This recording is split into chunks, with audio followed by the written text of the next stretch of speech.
Very good morning. आज है 5 फरवरी और ऑडियो लेक्चर में आपका स्वागत है। भारत में परिवहन सेवाओं में कौन सा परिवहन सबसे अधिक राजस्व अर्जित करता है? भारत में परिवहन सेवाओं में कौन सा परिवहन सबसे अधिक राजस्व अर्जित करता है? तो सड़क परिवहन है जो भारत परिवहन सेवाओं में सबसे अधिक राजस्व जो है अर्जित करता है। वो कौन सा है? सड़क परिवहन है। भारत में माल और यात्री परिवहन में सड़क परिवहन का योगदान सबसे अधिक है। तो भारत में माल और यात्री परिवहन में सड़क परिवहन का योगदान सबसे अधिक है। कौन सा देश विश्व में धन प्रेषण के मामले में शीर्ष प्राप्त करता है? कौन सा देश विश्व में धन प्रेषण के मामले में शीर्ष प्राप्त करता है? तो कौन सा ऐसा देश है जो धन के प्रेषण के मामले में शीर्ष प्राप्त करता है? तो आंसर आएगा पाकिस्तान। पाकिस्तान एक ऐसी कंट्री है जो विश्व में धन प्रेषण के मामले में शीर्ष में प्राप्त करता है। प्रवासी पाकिस्तान बड़ी मात्रा में धन अपने देश भेजते हैं, जिससे यहाँ दुनिया में शीर्ष प्राप्तकर्ता बन गया। तो जो प्रवासी पाकिस्तान है, जैसे अपनी कंट्री से कहीं दूसरी कंट्री में जाके काम कर रहे हैं और वहाँ से इनकम जनरेट करके अपने देश में भेज रहे हैं, तो विश्व का एकमात्र ऐसा देश पहला देश बना है जो सबसे अधिक मात्रा में अपने देश में प्रवासी जो बाहरी धन है वो भेजता है।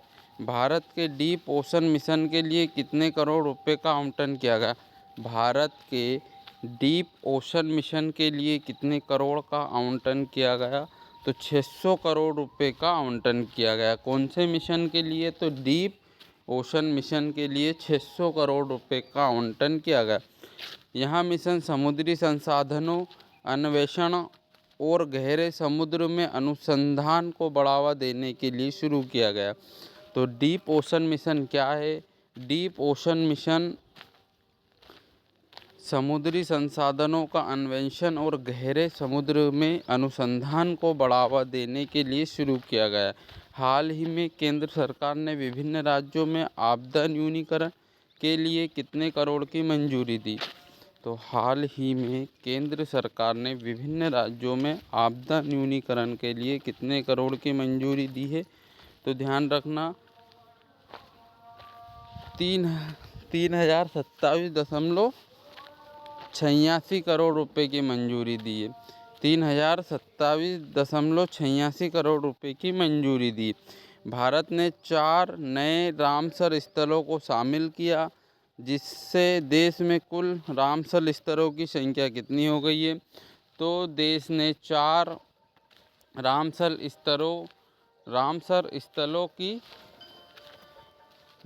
स्थलों को शामिल किया गया है, जिसमें अब नए टोटल रामसर स्थल कितने हो गए? तो 89 रामसर स्थल हो गए हैं। भारत में दलहन की आत्मनिर्भरता को बढ़ावा देने के लिए कितने वर्षीय आत्मनिर्भरता मिशन शुरू किया? तो भारत में दलहन को बढ़ावा देने के लिए कितने वर्षीय आत्मनिर्भरता मिशन शुरू किया गया? तो 6 वर्षीय आत्मनिर्भरता मिशन शुरू किया गया। 7 जनवरी 2025 में सरकार को कितने करोड़ रुपए से अधिक जीएसटी प्राप्त हुआ?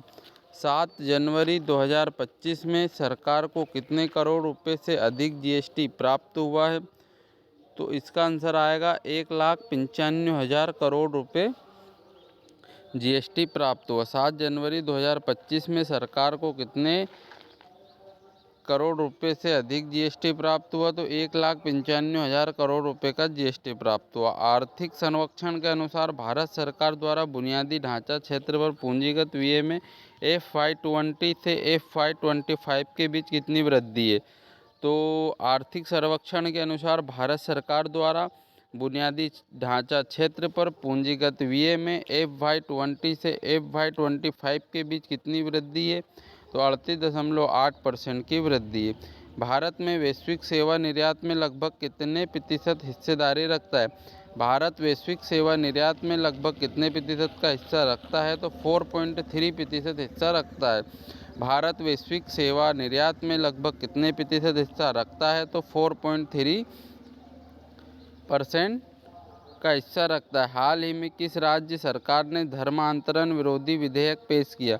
हाल ही में किस सरकार ने धर्मांतरण विरोधी विधेयक पेश किया है? तो उत्तर आएगा राजस्थान। हाल ही में किस सरकार ने धर्मांतरण विरोधी विधेयक पेश किया? राजस्थान सरकार। वित्त वर्ष 2024 में भारत में कुल निर्यात में कृषि खाद्य निर्यात का हिस्सा कितने प्रतिशत रहा? वित्त वर्ष 2024 में भारत के कुल निर्यात में कृषि खाद्य निर्यात का हिस्सा कितना रहा है? तो 11.7%। वित्त वर्ष 2024 में भारत के कुल निर्यात में कृषि खाद्य निर्यात का हिस्सा 11.7% रहा है। हाल ही में चर्चा में रही ड्रॉप मोर क्रॉप योजना किस वर्ष से शुरू की गई?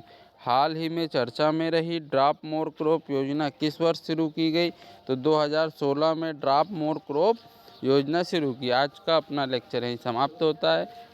चैनल को लाइक करें, सब्सक्राइब करें। धन्यवाद।